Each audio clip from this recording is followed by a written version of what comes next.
et attendre que les responsables du protocole vous fassent signe. Merci.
Monsieur le directeur de l'UNCC, Monsieur le représentant du Haut Commissariat des Nations Unies aux droits de l'homme, Mesdames, Messieurs les magistrats, Mesdames, Messieurs les avocats et avocates, Mesdames, Messieurs, chers invités, les 5 années déjà écoulées de cette décennie ont marqué une nouvelle page de notre histoire de peuple, à travers une crise sociopolitique et sécuritaire affectant toutes les institutions judiciaires. La justice qui est appelée à redresser l'ordre public et garantir l'équilibre social n'a pas été épargnée. En tant que président du Conseil présidentiel de transition, j'ai l'avantage de m'adresser à vous ce matin, les professionnels du droit et de la justice, en saluant votre résilience, pour vous dire que la sauvegarde et le renforcement des institutions judiciaires fait partie des priorités dans l'agenda du Conseil présidentiel de transition. À cet effet, nous apportons notre soutien à tous les projets que le ministère de la Justice est en train de mettre en œuvre. Nous saluons l'initiative de la création des pôles judiciaires spécialisés afin de mieux garantir la protection judiciaire des individus contre la criminalité transnationale, parce qu'en fait, c'est de quoi il s'agit aujourd'hui. Et les violences sexuelles qui fragilisent les fondements de notre société. Ces mécanismes de protection des droits des individus répondent effectivement, efficacement à un engagement international de l'État auquel nous ne pouvons nous acquitter à travers des mesures législatives et administratives. Les transitions ont toujours défini un rôle particulier à la justice. C'est ainsi que les expériences à l'échelle internationale ont créé plusieurs courants de justice transitionnelle. En Haïti, cette transition qui doit nous conduire à la réforme constitutionnelle et à l'organisation des élections ne pourra pas réussir sans la contribution de la justice, afin d'assurer la protection des droits et libertés de chaque Haïtien et chaque Haïtienne. Ainsi, bien sûr, que les garanties contre l'impunité.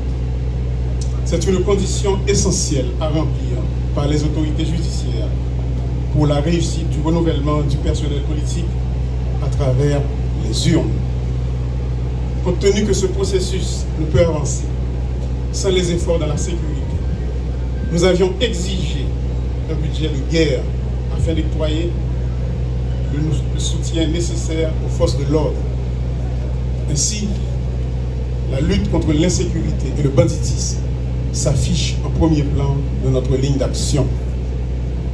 Nous profitons de cette occasion pour saluer le courage de nos policiers, nos soldats des forces armées d'Haïti, les membres de la mission de soutien à la sécurité qui sont sur le front au quotidien. Monsieur le ministre de la Défense, Monsieur le général des forces armées d'Haïti, nous sommes en situation de guerre. En fait, nous sommes ici, là, dans ce bâtiment, parce que nous sommes en guerre.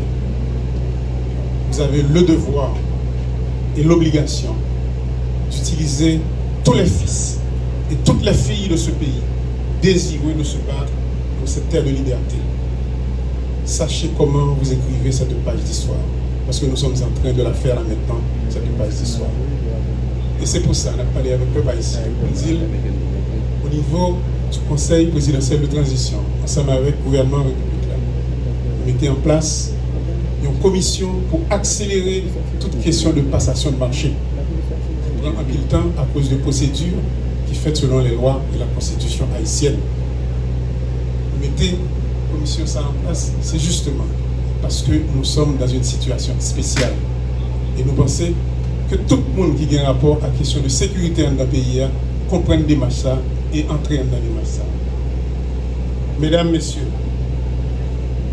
la relocalisation du tribunal de premier instant de Port-au-Prince a fait d'assurer la continuité de la justice en tant que service public, nous rappelle que la balance et la femme,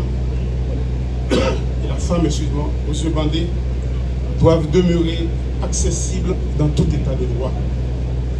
C'est ce souci de rapprocher la justice des citoyens et citoyennes qui a gouverné l'adoption par le Conseil présidentiel de transition d'un décret portant création de 5 nouvelles juridictions de première instance l'année dernière, comme l'a souligné le ministre de la Justice. Parallèlement, nous nous réjouissons de collaborer de manière franche et constructive entre le Conseil supérieur du pouvoir judiciaire et le ministère de la Justice dans l'adoption des mesures tant opérationnelles que législatives, dont les bénéficiaires directs sont les justiciables en général, les détenus qui attendent d'être jugés en particulier. Je ne saurais terminer nos propos sans souligner le rôle des avocats et avocates, ainsi que celui des barreaux de la distribution de la justice. Nous sommes, je le répète, en période difficile de notre vie nationale. Mais aussi, et surtout, nous avons l'obligation envers nos citoyens et nos citoyennes d'assurer la continuité de la défense de leurs droits et de leurs libertés. Et c'est pourquoi nous sommes ici aujourd'hui, chers amis. Mesdames, Messieurs les magistrats, avocats et avocates, et tous les auxiliaires de la justice, il ne me reste qu'à vous souhaiter bon travail à tous et à toutes. Merci beaucoup. Monsieur le directeur général du ministère de la Justice et de la Sécurité publique, Monsieur le directeur de l'UCREF, Monsieur le directeur de l'ULCC, Monsieur le doyen du tribunal de première instance de Port-au-Prince, Monsieur le commissaire du gouvernement au parquet près du tribunal de première instance de Port-au-Prince, Monsieur le bâtonnier du Conseil de l'ordre des avocats, Monsieur le représentant de International Crisis Group, Mesdames, Messieurs, en vos rangs, grades, qualité et distinction. Nous nous sommes réunis ce matin en ce moment crucial, bien entendu, pour honorer ce rendez-vous événementiel et désormais historique qui est la relocalisation du tribunal de première instance de Port-au-Prince dans toutes ses fonctions, civiles, pénales et commerciales, après quasiment plus de 5 années de dysfonctionnement ou d'hémiplégie, sans tenue d'assises criminelles, sans tenue de siège civil. Cette relocalisation va permettre aux hommes et aux femmes de la Bazoche relancer professionnellement, de se remettre au travail en participant activement à la relance de l'économie du pays, sachant que les cabinets d'avocats sont des petites et des moyennes entreprises dotées de personnel d'environ 10 personnes en moyenne. Cette relocalisation va permettre à la profession d'avocat de... Nous connaissons qui ça coûte, qui sacrifice pour le monde bâti en caille. Des fois ça prend 20 ans, 25 ans de travail. Ça veut dire plus passer moitié dans le temps actif au monde pour travailler dans la vie. Et dans la diaspora, il est toujours difficile tout. Parce que c'est 18 heures de temps pour nous passer sous pied pour le travail.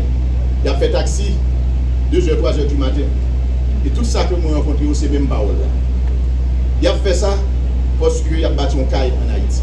Il a fait ça parce que mon projet, parce que côté est assez corps qui est là, cœur n'est pas là, pour qu'il y ait un projet pour retourner dans le pays. Pour que nous passer dans un seul jour, pour voir les rêves, pour voir les projets, pour voir tout le travail, ça, nous ne pouvons pas accepter. Nous connaissons les problèmes de prison, sont questions détention préventive prolongée, un problème récurrent et qui constitue une des problématiques centrales de la justice haïtienne.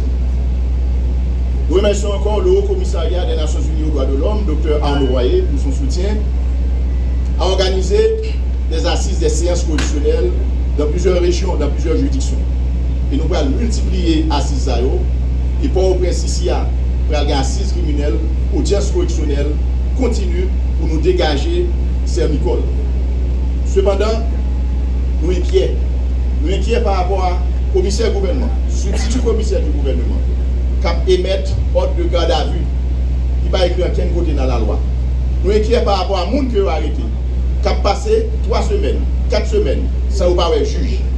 Nous avons demandé tout commissaire du gouvernement dans la province travaille avec SCPJ de près. Commissaire gouvernement de presse travaille avec DCPJ. Il n'est pas possible, il n'est pas acceptable dans aucun état de droit, dans aucune démocratie, pour mon arrêter, pour la passer 3-4 semaines sans que il n'y ait pas de juge. Il s'agit de la liberté individuelle, un bien naturel d'importance majeure. C'est de ça que nous parlons aujourd'hui. Donc l'autre problème que nous constatons dans la prison, c'est la question VIH-Sida.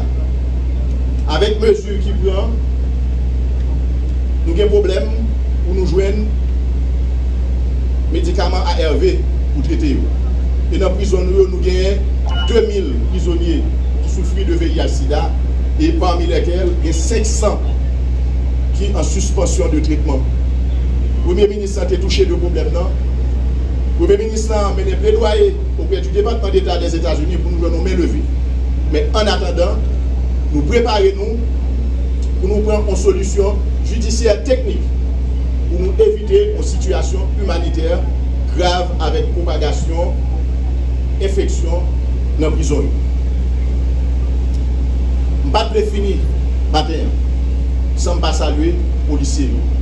La police, chaque vaillant policier qui a bataille 12 heures de temps par jour sous fond, et qui a une bataille 12 heures de temps par jour qui a souhaité à défendre une zone côté autorité. Nous avons pensé spécial pour eux. Nous avons pensé spécial pour ceux qui sont victimes. Nous avons pensé spécial pour les policiers kenyans qui tombent. Nous avons pensé spécial pour les soldats FADH qui tombent. Nous avons pensé spécial pour la population, femmes, garçons, petits monde, filles, petits bébés qui sont victimes en bas criminel. Nous sommes fermes avec la police nationale d'Haïti. Et nous avons bali tout moyen que nous sommes capables, qui est nécessaire pour lui faire travail là. Le président CPTA, il a annoncé un budget de guerre. Parce que effectivement, nous sommes dans la guerre. Annonce ça, ce n'est pas un vœu que lié. Et je dis, il commence à concrétiser. Parce que le budget de la police là, il passe de 29 milliards à 31 milliards de gouttes. Et en le budget ça, il y a 7 milliards 600 millions pour acheter des armes, pour acheter matériel, pour faire travail. Et nous, clair, nous-mêmes, bon côté ministère de la Justice, pour moi, ça seulement, moi de ma sac a fini là, nous signons 15 millions, plus passer 15 millions. Pour être clair, Le dollar américain commande matériel, moyen que la police gagne dans Méli pour lui faire travail. Nous avons fait ça parce qu'il faut nous battre la population en sécurité. Nous avons fait ça parce qu'il faut la paix tourner. Nous avons fait ça parce que nous avons préparé le chemin pour aller vers l'élection. Et toutes mesures nous basées sur 4 axes.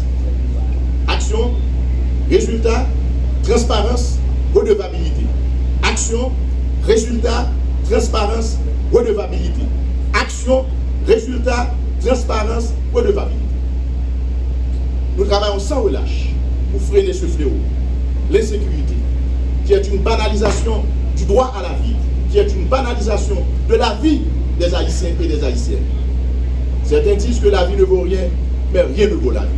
Nous croyons que demain doit être meilleur qu'aujourd'hui et que ensemble, dans l'union, nous pouvons construire cette Haïti de justice et de liberté. Merci. Là, c'est le cortège conseiller présidentiel, président CPTA, Alphonse Saint-Jean, conseiller présidentiel Leslie Voltaire, conseiller présidentiel Smith, alors Emmanuel Vertiller, et puis le Premier ministre Alex Didier Fils-Aimé. Voilà, c'est le cortège officiel qui a sorti dans le nouveau local, ministère de Justice et de la Sécurité publique et parquet de Port-au-Prince qui, pour qu'on y a dans Fragnoville, Delma 75, internautes. Internautes, bonne nouvelle, c'est comme ça. Ça y est.